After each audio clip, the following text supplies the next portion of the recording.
Date sheet में छुपे राज। बच्चों, आप लोग इस वीडियो को एंड तक जरूर देखना, क्योंकि आपको पता चलेगा आप इस डेट शीट से क्या क्या चीजें ऑब्जर्व कर सकते हो और आप लोगों के दिमाग में कल से बहुत सारे डाउट्स हैं कि सर इस सब्जेक्ट में इतना टाइम दे दिया, इस सब्जेक्ट में बिल्कुल टाइम नहीं दिया। तो बेटा, हर चीज के पीछे एक रीजन है। क्यों सर?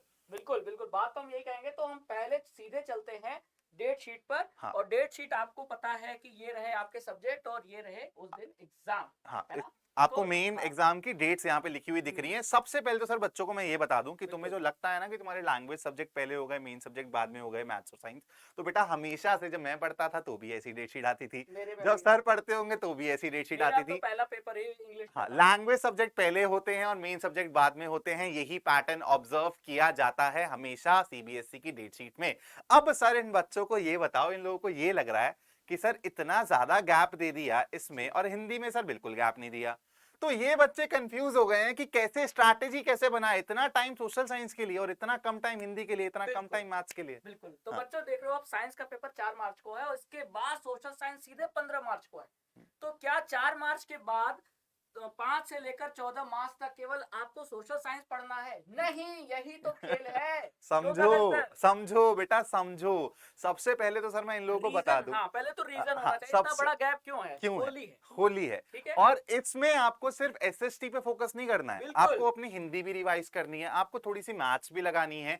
आपको देखना है कि आपको ओवरऑल गैप कितना दिया है। आपके एग्जाम 27 फेब से चालू होके 21 मार्च तक चल रहे हैं। बिल्कुल तो इस ड्यूरेशन में आपको हर सब्जेक्ट को थोड़ा थोड़ा रिवाइज करना है। और सबसे बड़ी गलतफहमी जो आप लोग पाल के रखते हो, जो मेरे से बहुत सर पेड बैच में बच्चे बोल रहे थे कि सर जैसे 4 मार्च है बेटा, तुम लोगों को ना 3 मार्च तक साइंस नहीं पढ़ते रह जाना है। बिल्कुल। तुम्हें 15 फरवरी को अगर सीबीएसई बोल देता मैं पांचों के पांचों एग्जाम सेम दिन कंडक्ट कराऊंगा। हाँ, सर मैं इनको एक उसी उसी हाइपोथेटिकल थॉट सिचुएशन दे दूं। प्रोसेस से चल रहा हाँ, है। अगर मैं इनको हाइपोथेटिकल सिचुएशन दे दूं, मान लो कोविड बढ़ जाता है मेरा हाँ और सीबीएसई बोलती है कि तुम्हारे पांचों के पांचों एग्जाम, जो होगा नहीं, हाँ, एक ही दिन हो जाएंगे, क्या तुम? मान लो। हाँ, तो 15 फरवरी तक तुम्हें चाहे पहला एग्जाम मैथ्स का होता चाहे साइंस का होता, तुम्हें रेडी रहना बेटा। ये जो भी बोलते हैं ना तुम्हें कि इसके एक दिन पहले तक की स्ट्रैटेजी बता रहे हैं, वो सब के सब आप लोगों को सही से डायरेक्ट नहीं कर रहे हैं। क्योंकि सही डायरेक्शन क्या है, आपको 15 फरवरी बिल्कुल। तक अपने हर सब्जेक्ट के लिए अच्छे से रेडी रहना है। और इन दिनों में सर बच्चे क्या करते हैं, जब एग्जाम आती है हाँ, तो उनको क्या करना है, क्विक रिवीजन क्विक और रिवीजन करना। मॉक्स। बिल्कुल। दैट्स आपको क्या लगता है कि इट। आप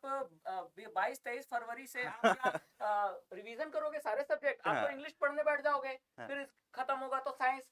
तो आपको तो पहले सिलेबस कवर करना है, पहले डेट शीट को भूल जाओ। हम्म, पहले तो 15 फरवरी अपने दिमाग में डेडलाइन बैठा लो हम्म, कि 15 फरवरी तक मेरे इन पांचों सब्जेक्ट का सिलेबस 100% कंप्लीट हो जाना चाहिए। इसके लिए जोरदार क्वेश्चन प्रैक्टिस करो, ठीक है? अब उसके बाद जब आपका एग्जाम नजदीक आएगा तो जो पहला एग्जाम पड़ेगा उसी हिसाब से पढ़ना। रिवीजन चालू हो लेकिन जाएगी। हाँ, लेकिन ये जो साइंस और सोशल साइंस का बीच का गैप है ना, हम्म, इस गैप में आपको सोशल साइंस, हिंदी और मैथमेटिक्स भी यूटिलाइज कवर करना करना पड़ेगा है। अच्छे से। सर आप हाँ एक बहुत अच्छा पॉइंट बोल रहे थे हाँ। कि जितना कम गैप हो उतना बच्चों के लिए थोड़ा अच्छा भी रहता है। ज्यादा गैप का कभी कभी हाँ, एक नेगेटिव एस्पेक्ट भी होली होता है। उनकी हाँ, 4-5 दिन चलती है, बीमार पड़ जाते हैं, हाँ, पूरा समय वेस्ट हो जाता है। हाँ। और सर एक और पॉइंट आप बोल रहे थे बिल्कुल। कि जब बच्चा फ्लो में होता है, अगर वो बहुत ज्यादा टाइम मिल जाए तो थोड़ा लीनियंट रह जाता है वो हाँ, बच्चा, ये बात तो है है। ना? तो वो भी एक बारी बच्चों को बता दो कि किस तरीके से उसको अपनी पेस मेंटेन करके रखनी पड़ेगी, देखो है ना? बच्चा, तो ये गैप की जो पढ़ाई है ना, वो सिर्फ रिवीजन वाली होती है ना? हम्म। असली पढ़ाई जो सिलेबस को कवर करने की होती है वो तो आप पहले करते हो। हाँ, तो अभी का समय ज्यादा इंपॉर्टेंट है। बिल्कुल। एग्जाम तो एक बार आ गया तो एग्जाम देने जाना है, हाँ, जितना पढ़ के जाओगे उसी हिसाब से जाओगे। लेकिन पहले का जो समय है ये आपके बोर्ड के परसेंटेज को मायने करेगा, मतलब उसको डिसाइड करेगा। तो सर्टिफिकेट पे कितना परसेंटेज आएगा, लोग पूछेंगे तो मैं क्या बताऊंगा? वो परसेंटेज आपके इस बीच के समय से नहीं, नहीं, इसके पहले। पहले के सर समय बहुत पे बढ़िया डिसाइड बात होगा। बोली है, 15 फरवरी तक हर किसी को पता चल पंद्रह जाएगा। फरवरी तक कंप्लीट कर डालो, सब हाँ, पढ़ डालो, पंद्रह ठीक है? फरवरी हाँ, तुम्हारे दिमाग में आ जाएगा कि मैं इतनी परसेंटेज लाने वाला हूँ। क्योंकि जब तक जो तुमने तैयारी कर ली, उसके बाद तुम लोग मॉक्स और रिवीजन वाली साइकिल में बिल्कुल, जाओगे बार बस इतना बारी। ही करना। और ध्यान रखना, मैं तुम्हें एक फैक्ट बता रहा हूँ, तुम अपने सीनियर से पूछ लेना, जितना एग्जाम में ज्यादा गैप्स होते हैं उतने आप लीनियंसी डेवलप कर लेते हो, तो आपके एग्जाम थोड़े से उतने ज्यादा अच्छे ना हो उसकी प्रोबेबिलिटी भी बढ़ जाती है। लेकिन अगर आपके फ्लो में एग्जाम्स होते रहते, जैसे बेटा ये है 15, 17, 21, आप लाइन से फोड़ के आते रहोगे क्योंकि तैयारी आप कर चुके हो 15 तक, आप सिर्फ रिवीजन कर रहे हो, मॉक लगा रहे हो, तो जितना ज्यादा गैप होता है उतना बच्चा लीनियंट हो जाता है और फिर उसमें वो साइकिल में फंस के शायद उतना अच्छा स्कोर नहीं कर पाता जितना वो कर सकता था। तो हमें तुम्हें यही राज बताने थे डेट शीट से जुड़े हुए। अब हम लोग इंडिविजुअल सेशन भी लाने वाले हैं, बहुत इंपॉर्टेंट। सर आप अपने सेशन के बारे में बता दो। मैं एक ऐसा स्ट्रैटेजी वाला वीडियो लाऊंगा कि आपको साइंस में 15 फरवरी तक, क्योंकि मैंने डेडलाइन दे दी, सर ने भी डेडलाइन दे दी, तो 15 फरवरी तक पूरा साइंस का सिलेबस रिवीजन कैसे करना है, कहाँ कहाँ से क्वेश्चन प्रैक्टिस करना है, वो मैं उस वीडियो में बताऊंगा। तो वो मैं लेकर आऊंगा। और सर बेटा मैं हाउ टू रिवाइज मैथ्स ये तुम्हारे लिए टॉपिक लाने वाला हूँ, और एक बहुत इंपॉर्टेंट टॉपिक जो तुम्हारे दिमाग में अभी top of the head 10 question चल रहे होंगे, मैं उस 10 क्वेश्चन का आंसर दूंगा। कहाँ से आएंगे ये क्वेश्चन? जो मेरे पेड के बच्चे हैं, हम लोग के पेड के बच्चे हैं, उनसे मैंने ये क्वेश्चंस कलेक्ट किए हैं।